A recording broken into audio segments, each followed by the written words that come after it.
或者110。这里是爱民路24北几号。爱民路了，一个家庭也都出事了，一家人在家里，好像是一家人都死亡了。一家人死亡了。On noon on May 2nd, 2011, the Guangxi Hezhou police station received a call from a woman. A family of 4 was killed in a private home, and the murderer had a strong sense of anti-detection and had cleaned up the crime scene carefully. Luckily, the police were more intelligent. A number of trace identification experts found the real killer by half a shoe print after investigation. How did they make it? Firstly, they needed to extract shoe prints. Like fingerprint, shoe prints are classified into visible print, latent print, and plastic print. Visible prints are the visible marks left on the floor by shoes. To extract them, we need to place the scale next to shoe print and take pictures. Latent prints are not obvious and cannot be immediately identified. They require special means to make them visible. The electrostatic dust lifter, for example, is the most commonly used one. Fingerprint powder and chemical reagents are also commonly used as extraction means. Plastic prints are indentations left on soft media such as clay. Plaster cast is generally used to extract them. However, the sulfur casting method is better in snow. What can the extracted shoe prints tell us?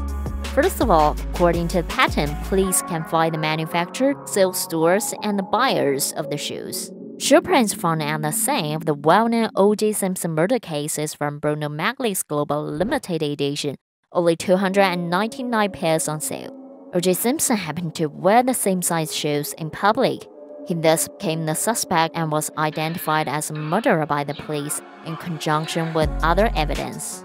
Simpson spent heavily to hide the dream team, and Dr. Henry Chang-Yu Lee, who eventually found other shoe prints at the scene that disproved the previous evidence.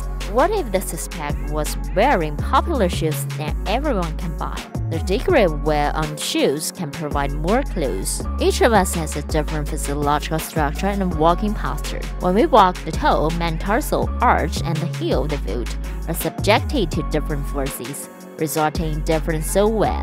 For example, people with old leg have more wear on the outside of the sole. Therefore, the same person's shoes will have the same wear. Even if the suspect throws away the shoes, the police can still find the same features in other shoes he wears a lot, and even derives his appearance after analyses.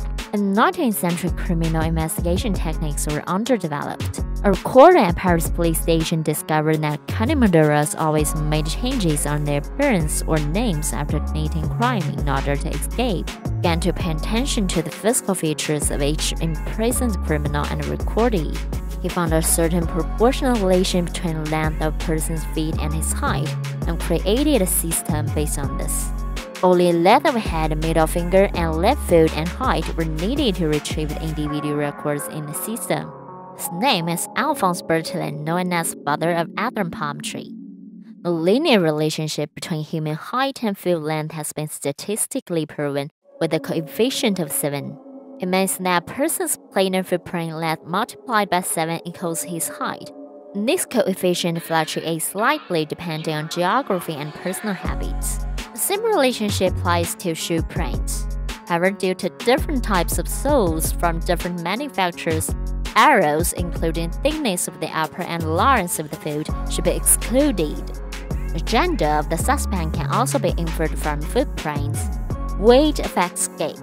The greater the weight, the wider step width, the greater the step angle, and the wider plantar pressure surface.